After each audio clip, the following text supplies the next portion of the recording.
અને ભગવદ અનુગ્રહ થયો. પાંડવો ઉભા છે, કૌરવ ઉભા છે.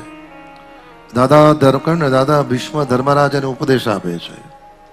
હે ધર્મરાજ કે છે ને, આકાશમ પતિતમ તોય યથા ગચ્છસી સાગરમ સર્વદેવ નમસ્કારમ કેશવં પ્રતિગચ્છતિ. દરેકના નેત્રમાં અશ્રુ છે, દરેકના નેત્રમાં અશ્રુ છે. મહારાજ દ્રૌપદી પાછળ બેઠી બેઠી, દ્રૌપદી પાછળ ઉભા ઉભા ખડખડાટ હસે છે.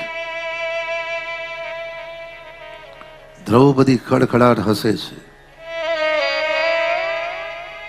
હળવે રહીને દાદા ભીષ્મએ કહ્યું,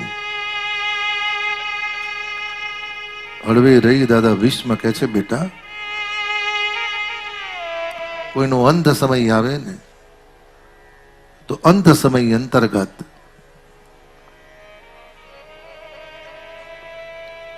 અને આટલું બધું ખડખડાટ હસું કેમ આવે છે? દ્રૌપદી કે દાદા અવિવેક થાય તો ક્ષમા કરજો, અને કડવું લાગે તો માફ કરજો.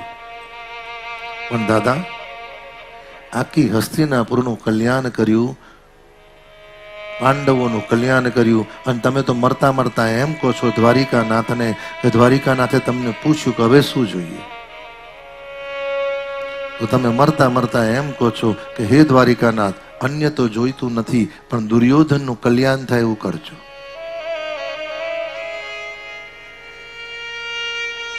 તો દાદા ખોટું લાગે તો માફ કરજો. આ બધાને અત્યારે તમે જ્ઞાન આપો છો ને, અને આ બધા તમારી સામે મગરના આંસુ પાડે છે. જેને જેને જોઈતું હતું ને એ બધાએ સહીઓ કરાવીને તમારી પાસે લઈ લીધું છે. મને હસવું એટલે આવે છે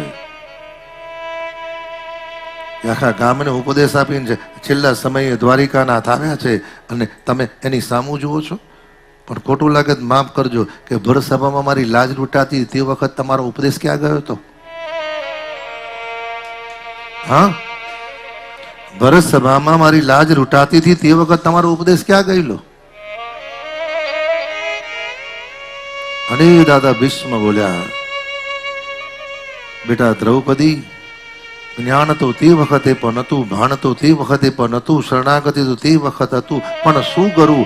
દુર્યોધનના ઘરનું ખાધું તું ને, એ દુર્યોધનના ઘરનું ખાધું તું એના, અને મારા મુખના ઉપર તાળું મારી દીધેલું છે.